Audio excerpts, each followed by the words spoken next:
Hello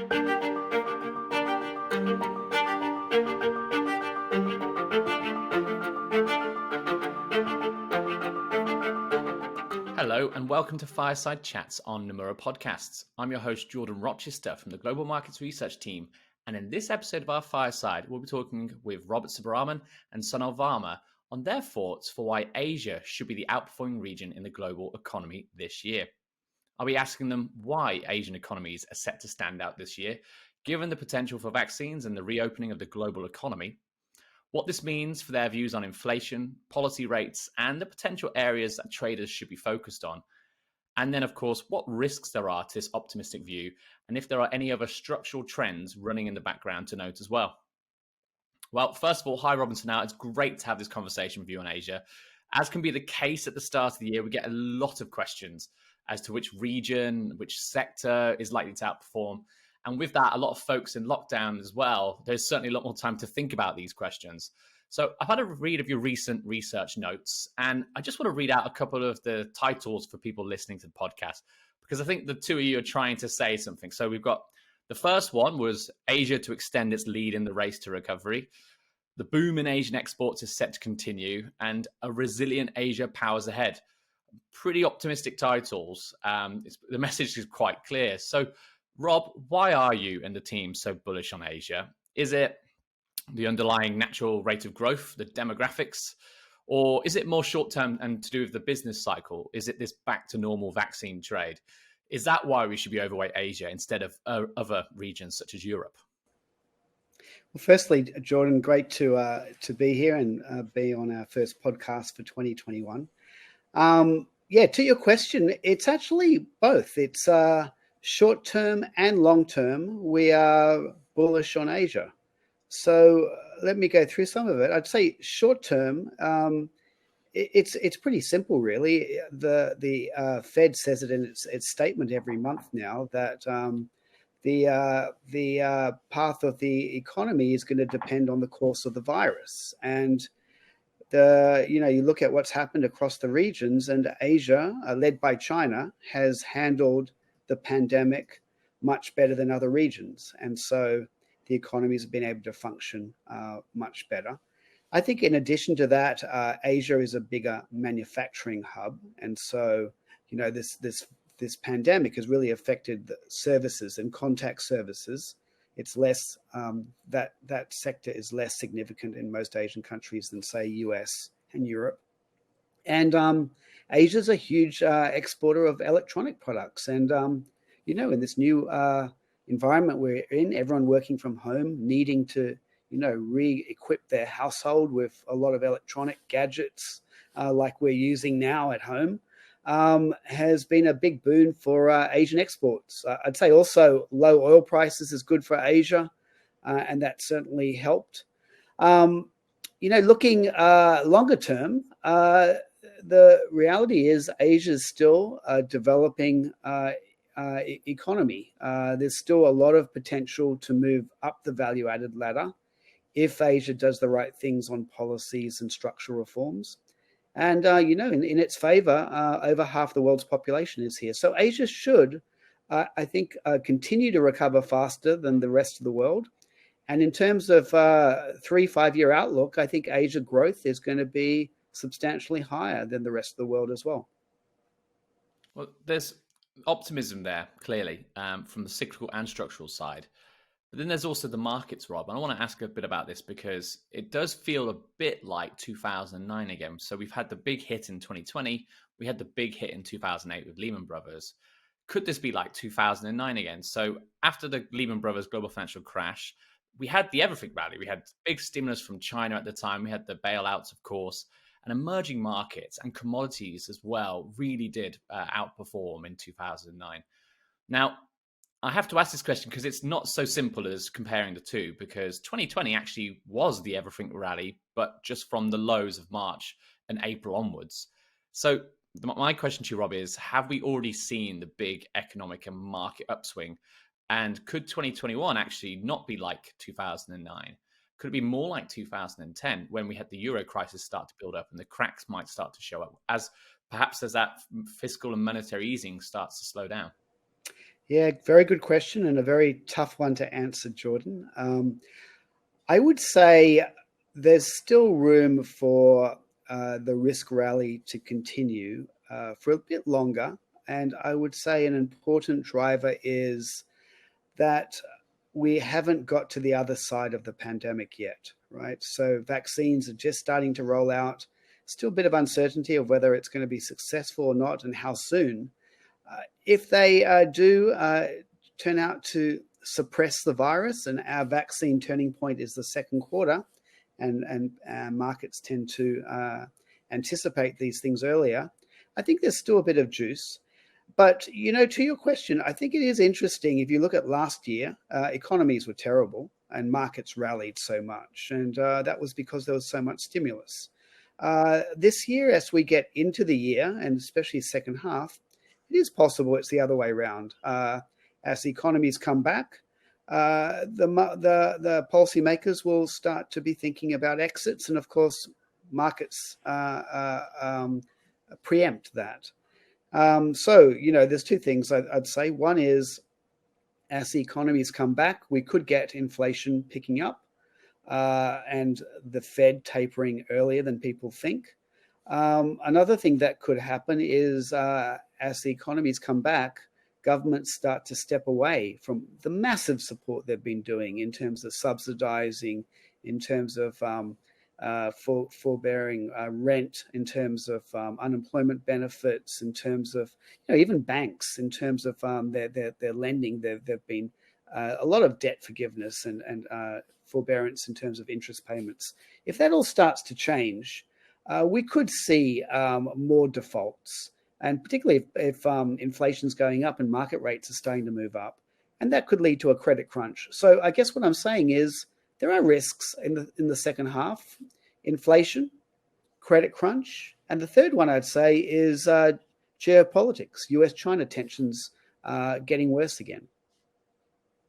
It is this weird dilemma where good news from the vaccine reopening might lead to bad news, and fiscal and monetary policy slowing down. So it's this tipping point of getting the two right for markets. So that's going to be a question we'll keep asking for the rest of the year, I think. Now, Sonal, I want to bring you in here. I would say on that, Jordan, the key thing is inflation. If inflation stays low, I think monetary policy is going to stay low, and that's going to be very helpful. But our base case is that will happen, but it is uncertain. I'd say it's more uncertain than it's been for a long time whether inflation will actually stay down. Well, on that note, we've got the bullish Asia outlook here. Let's talk about the specific countries. So now, is this going to be a broad-based recovery? So is everyone going to rise at a similar pace, or are there going to be some outperformers? So is there going to be a bit of differentiation between Asia? And are there going to be any countries that are laggards, that are going to kind of be held back by some other factor? So as we look out into 2021, Jordan, I mean, all countries are going to see better growth rates, but clearly the pace of recovery is going to diverge between the regions. So China has clearly been the first in, first out, and the leader of the pack. But when we're sort of looking at factors that will drive this divergence, I would say there are particularly two that stand out. One is the resilience on COVID and how soon vaccinations start. And second is the exposure to the biggest sector that has been resilient through 2020, which is the technology sector. And in tech, in particular, despite seeing a significant pickup in demand already in 2020, our house view is that the tech sector is in a super cycle, which will continue not just because of conventional demand, as we've seen in terms of work from home, smartphones, server demand, etc., but also a lot of new areas where demand is picking up, including 5G, AI, etc. So Korea, Taiwan clearly stand out in terms of benefiting from that. Singapore is actually quite interesting. We do think Singapore is also going to be an outperformer. COVID-19 resilience, tech exposure, a lot of exposure on the pharmaceutical sector, one sector that is likely to do very well in 2021. So Singapore is an outperformer. Other than these four countries, India, amongst the big emerging markets, we think will be an outperformer. We are projecting close to a 13% real GDP growth this year. So it's going to be the fastest growing economy in the region. Again, COVID linked, massive easing in financial conditions, fast economic normalization.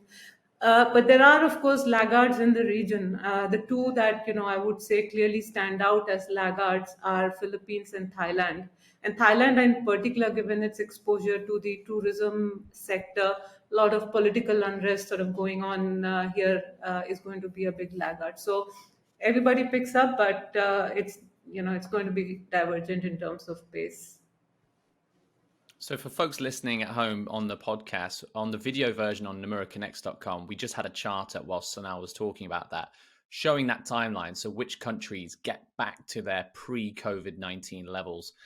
So now it's actually quite amazing that rewind back a year ago when COVID was just hitting us, the idea of countries reaching their pre-COVID-19 levels so quickly, within a year, basically, or just a bit over for China, Taiwan, South Korea, and Singapore, as you outlined, is pretty impressive. And Rob, that's kind of what I need to ask you about now. There's a story that you've been picking up on in your recent notes, which is China's outperformance, its GDP, not really deviating too much from its pre-pandemic sort of trend, means that that long-term story we've been talking about US and China and the race for China's GDP to surpass the US, it's potentially accelerated, right? Could you talk us through the view there? Is how soon until Chinese GDP is larger than that of the US?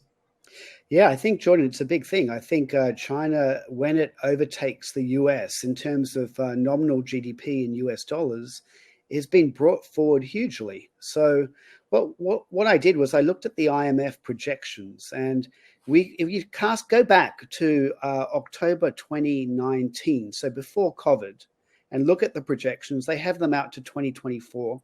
And then I just extrapolated the last growth rates they had for China US. The IMF had China kind of overtaking the US only in 2030. But then fast forward a year to October 2020. And, what's happened with the forecast is, like everyone, the IMF has the US suffering a much bigger blow to the economy than China's. And when you redo the exercise, October 2020, and extrapolate out, instead of 2030, China overtakes the US in 2028. But the other interesting thing is I looked at what exchange rate the IMF is projecting, and it's actually the renminbi exchange rate they have is actually weaker, the projection, than what the current rate is now. And so if I actually stick in $6 CNY, 6.0 as the projection, it brings it forward another 2 years to 2026. And that's only 5 years away from now. So I think it's a big story. I think people, it isn't fully dawning on people that China has a good chance of being the world's biggest economy. I should say re-emerging to be the world's biggest economy. It used to be it many hundreds of years ago, in 5 years' time. I mean, that's going to have big implications for markets, right? So we focus on all the US data, the minutiae of each initial jobless claims really matters. It moves the markets. China is already moving the market, but that trend you're talking about means that it might actually start to matter more. The business cycle of China dominating the global economy. Is that right, Rob? Is that the sort of balance you would talk about? I think so. I think a key takeaway from that is there's a strong correlation between as economies get bigger, as they also develop, their capital markets get bigger and deeper. And so I think we're going to see China's equity and debt markets get a lot bigger, maybe faster than people really appreciate. Well, so now before we move on from the growth story, I want to just ask you, I'm going to play a little bit of devil's advocate. I want to understand what are the risks to your view? So we've got this bullish Asia growth story, quite a V-shaped recovery in certain countries. We can argue all day about the shape, whether it's V or U, but it's on the up at least. But is there something that could change the view in the next coming weeks or months for the region as a whole? Jordan, I think, as far as the next couple of quarters is concerned, the main thing we have to, of course, watch is, the virus situation, both, outside Asia as well as within Asia, because that clearly will change the trajectory. We also need to watch how fast the vaccine rollout happens, because in some of the emerging markets, it's going to be distributionally quite challenging logistically to actually implement the vaccination program, whether people are going to be willing to take it or not. So, we are, of course, taking into account some of these risks. So there are divergences again within countries in terms of who's able to vaccinate first, who is going to be the last. But I think, the virus path, vaccination progress, and of course the tech sector, which has been a big driver. I think these are the key things we need to monitor. Well, okay, moving on now from growth, and let's talk a bit about how this feeds through to the inflation outlook, the fiscal monetary policy. If I was to highlight what the focus of the global macro community has been so far in January, for me personally, talking with clients, talking with investors, it's probably been about what the upcoming stimulus will mean for the prospect of inflation this year and the potential for a reaction from the monetary policymakers. So there's been a big conversation whether the Fed will taper or not their QE purchases. Now, it seems pretty clear to me that we had moments of negative oil prices very briefly last year, and energy prices, COVID-19 hit inflation hard. So it's not hard to then see year-on-year price comparisons now starting to look really healthy, especially going forward into 2021 when the economies reopen. I guess that's the same for Asia. And my question to you, Rob, is the risk of inflation a big problem this year for Asia? That's the big question. I think where I feel confident, Jordan, is I think as we get into the second quarter, maybe early in the second quarter, we are going to see inflation jump. And if I just think firstly about the US, right, it's the economist's fifth ace, base effects.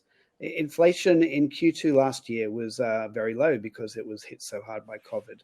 That's going to reverse. And on top of that, that's probably when the vaccine turning point kind of kicks in, where COVID gets suppressed, we get the fear factor fading, we see a growing demand for services, and demand might outstrip supply for at least in the near term. And so these two things, I think, could be powerful inflationary forces that could see the Fed's preferred core PCE inflation measure rise back above 2%. Asia as well, I would say that the risk is inflation picks up. The interesting thing, I think, is going to be how sustainable is that? Because the base effects will fade. But will that inflation jump start to feed into inflation expectations? And will it stay up around 2, or will it come back down? Our base case is it comes back down, but there's risk it stays up for various structural reasons. I think the interesting thing for markets is, will we get another big sell-off in bond markets as we get another potential inflation scare here? I think that is a pretty reasonable chance. And so now what Rob described there, it seems pretty clear that inflation is going to go up. And I think the question for all of us this year in the Asia region when it comes to the central banks is understanding their reaction functions. And as Rob was kind of alluding to, would we expect to see certain central banks in certain countries have a more hawkish view? That view that Rob described where inflation should come back down, let's say the year after, some central banks might have a different idea about that. So now my question is, should we expect any rate hikes or any sort of tightening from central banks in Asia because of this inflation impulse we have? Jordan, I think it's too soon to be talking about rate hikes right now, because inflation's picking up from very low levels. I mean, a lot of countries few are still in negative inflation in Asia. So output gaps are still negative. We are talking about Fed being on hold until end of 2023. Currencies appreciating. So there are a number of reasons, and of course, there's also political pressure now on some countries to not raise rates. So I think if you look at whole host of factors, central banks in Asia are not going to be in a rush to raise rates. There are two risks, though, not risks, but two challenges that central banks, we do think, are going to face. One is really the risk around financial stability, because if you do have very low interest rates, that is leading to housing credit and house prices picking up, and managing the risks that are building up around the housing sector is a challenge for countries in Northeast Asia. The response so far has been, of course, to look at more supply side measures or macroprudential tools, not to raise rates. The other challenge that Asia is facing is one of excess balance of payment surplus, a lot of capital flows, and therefore pressure on the currency in terms of appreciation. That's actually another reason why central banks, are likely to hesitate in terms of raising rates, because that is going to mean even more capital inflow comes through. So yeah, at this stage there are other challenges, not inflation. But as Rob was saying, I mean, things are going to change as we move forward, and there's more vaccine certainty. And if indeed Fed starts talking about taper, and if there is a reversal in flows into emerging markets, then the tone of central banks, we do think, will change. But I think that's a story for the second half. So if Asian central banks for now are going to keep the ship steady and not get too hawkish, the variable that might move the markets then is how high inflation goes. So how much do real yields get impacted? I'm thinking about differentiation here within the Asian region. So are there countries which are perhaps their CPI baskets are more overweight to manufacturing and goods? Or are there others where they're overweight to services? And do you start to see a differentiation this year between how high inflation goes for one country versus the other? And which countries are they? So, Jordan, I mean, just staying on that point, I think, there's a lot central banks can do before raising rates. They can start to unwind some of the excess liquidity, a lot of the regulatory dispensations that were given that can essentially not be extended. Policy stance can change before you see a rate hike. In our base case, we don't have any country hiking rates in 2021. In fact, for the 4 central banks in ASEAN, we in fact expect rate cuts in the next 3 to 6 months. But to your question of which countries could be at a risk of reversing the rate cycle, the ones more at risk in our view are countries like India, Indonesia, Philippines, and maybe Korea, because of different dynamics in each country, but these would potentially be at the risk of reversing first. Well, we've also talked about a positive, which you just touched on there, Sonal, which is the impact on the foreign exchange. And Rob, this outperformance of the Asian economy comes with a price, which is, you discussed this in one of your recent notes about Asian exports are booming right now. And that leads to large trade balance surpluses. And if Sonal's talked about a situation there where none of the central banks are really looking to raise rates, and if their currencies continue to appreciate, that actually drags down inflation. So I've talked about the risk of inflation going up. There's the other side, where if you get pronounced FX appreciation, it will actually see inflation be lowered by that. Rob, is this basically a problem of plenty? Is it a risk for Asia, or is it something just to say it's a positive? No, it is a risk for Asia, this problem of plenty. I think already Asian central banks have been intervening fairly aggressively to slow the pace of currency appreciation. And, going forward with higher interest rates here in Asia than in the developed world, as Asia continues to outstrip, I think we'll continue to see very strong capital inflows. So yes, we'll probably see more FX intervention. The interesting thing is it might be actually diversifying as well, though, maybe away from the dollar towards the euro. The other thing is liquidity. A lot of that capital inflows adds to domestic liquidity and buoys asset markets and debt levels. And so the other thing Asian central banks and governments are likely to focus on this year, we think, is macroprudential measures that Sonal talked about. So, when we talk about monetary policy, it's not just raising rates. There's a lot of other things central banks have to think about, whether it's the liquidity conditions, whether it's FX intervention, whether it's macroprudential tightening measures on property and so forth. So it's tough. It's tough being a central banker in Asia these days. Is there any chance, Rob, of capital controls this year?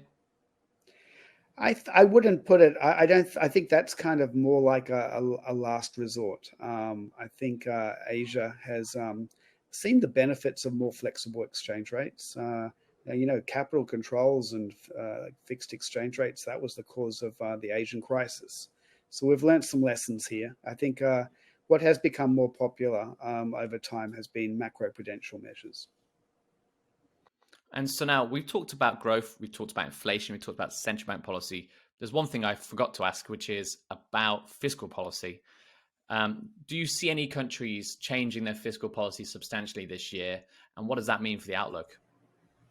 It's relatively more boring, Jordan, on the fiscal policy front. Most central banks are uh, so marginally consolidating, I would say. What's interesting, though, is a couple of things. One is how the dynamics play out between fiscal policy and monetary policy, because while even as fiscal deficits as a share of GDP are declining in absolute levels, it's quite a high number in terms of the supply of paper. And you will likely see private demand also pick up next year. So, is there a risk of crowding out? What will central banks do in this situation? For instance, in Korea, we do think that the Bank of Korea is going to step in the secondary market and announce a regular bond buying program sometime in the next 3 months. Similarly, in Indonesia, we did see a close coordination between BI and the MOF, which this year is BI is said to be only a standby buyer, but given the risks around fiscal in Indonesia, we could again see a debt monetization risk come back. So the fiscal monetary coordination could be interesting in a few countries. The other aspect around fiscal, which will be interesting to watch, is the implications on credit ratings, because for countries like India, Malaysia entered the crisis with a weak fiscal position, has only worsened. How will credit rating agencies react? We do think there's a risk of a downgrade in Malaysia from S&P. India is on a negative outlook from 2 out of 3 of the rating agencies. We think the chances are higher that the outlook will go back to stable, but there is a non-negligible probability, that Fitch could also downgrade India. So I think ratings action is something to watch out for. Well, we've got a pretty optimistic view on Asia. That seems pretty clear. There's something I need to ask you now. I need to play devil's advocate. I need to ask you guys, how could you be wrong? I talk a lot about trades and views of clients and investors. And by the end of the conversation, it always tends to lead to, but how could you be wrong? And so I have to entertain the possibility that either the global economy actually disappoints us this year, or indeed Asia isn't the outperforming region. Let's first talk about the US-China risk. I think that's one of the big risks that, Rob, you've already mentioned. We've had overnight some sanctions from China against ex-Secretary of State Pompeo, for example. So the tensions are still there. Rob, what do you expect for US-China relations this year, and how could that feed into the view?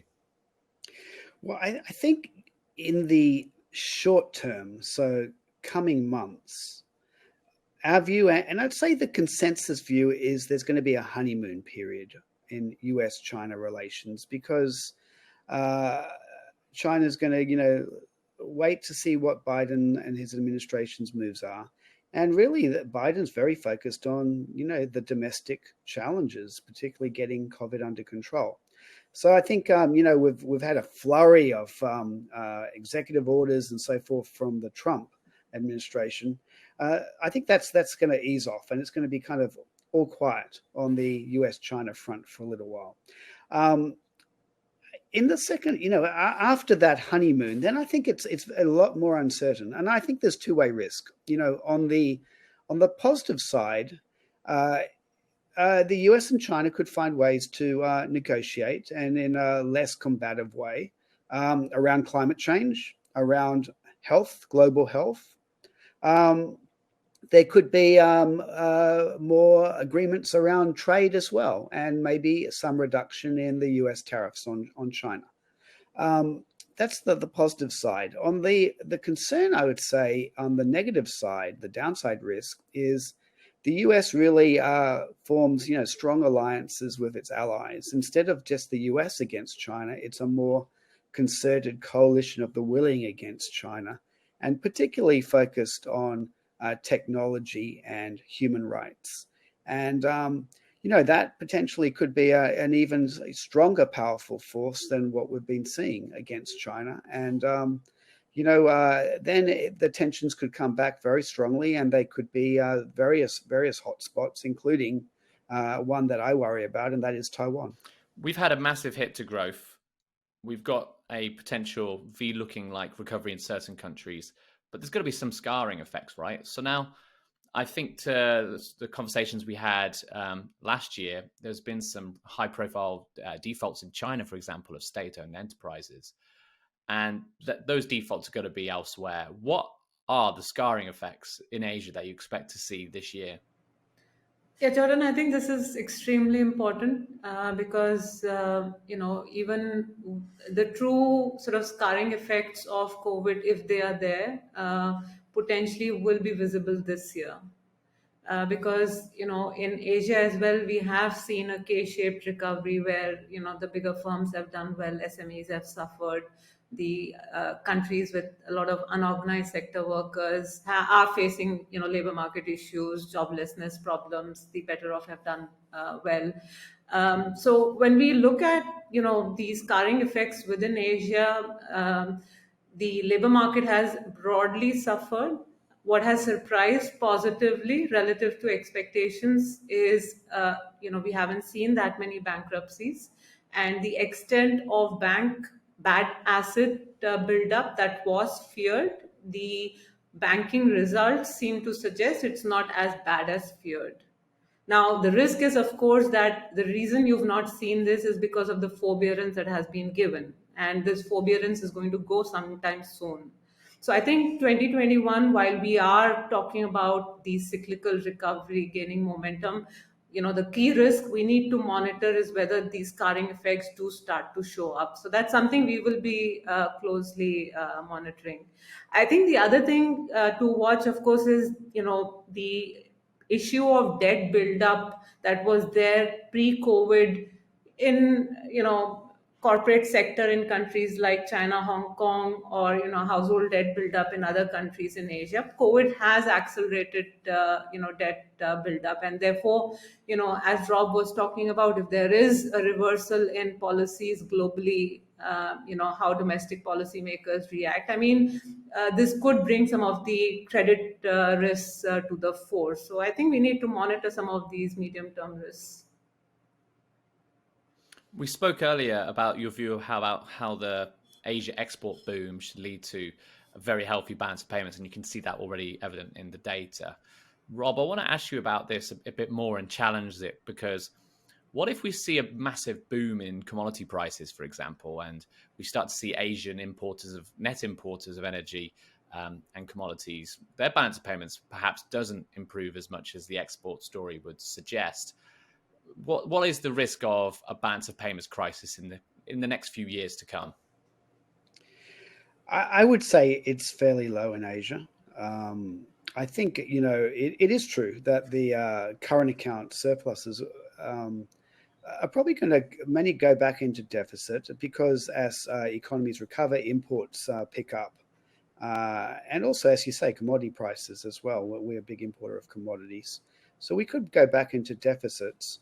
But the point I would make is if you're an EM discretionary fund looking globally at EM, I would say there's a lot more dangerous spots around than Asia. The reality is, LATAM, South Africa, Turkey, many of these big EMs, Mexico, Eastern Europe as well, they've been hit a lot harder by this pandemic in terms of growth, in terms of the blowout in the fiscal positions as well.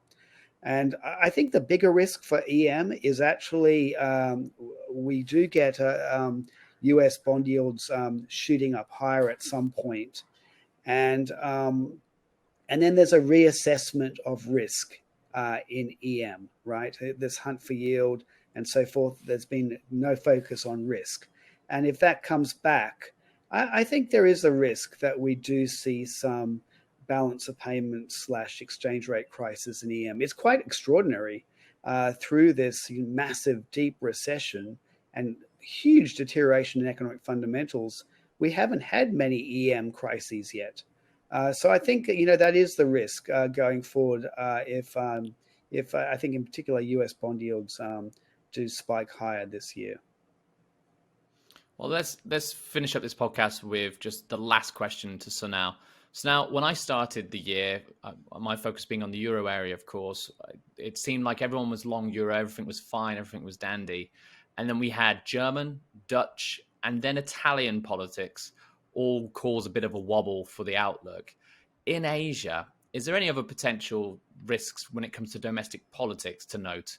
Or do we have any elections coming up, or any perhaps fiscal budget announcements that could turn the other way and change the narrative down the line? Because the politics still seems to be one of the most difficult areas to forecast for the outlook, I would say. Yeah, Jordan, I think, it's country specific. So, I mean, the two countries where we are a bit concerned on the political side are Thailand and Malaysia. Thailand, we've seen student protests last year sort of went on a snooze. We do think it's going to come back. And that's actually a big reason why we think Thailand is going to be a laggard. The second one is Malaysia. Because of the pandemic, the king has declared an emergency right now, so elections won't be immediately held, but it is likely to be held very soon, possibly as soon as next quarter. So that's a risk to monitor as well. There are also mayoral elections in Korea in April. It shouldn't be very market moving, but yeah, that's something to monitor. On the budget side, yes, I mean, lots of them will be actually coming up. I think in the immediate horizon, the two to watch out for in February are India, that's coming up in early February, where the government is likely to, in our view, do a fast pace of fiscal consolidation. So it should be a positive direction in terms of fiscal path. And the other one around mid-February will be Singapore, where we think the government will continue to provide a substantial support to the economy this year as well. Bonus round questions to now, Rob. I've just thought of, by the end of this year, will Asian economies and their populations largely have been vaccinated? Yes or no?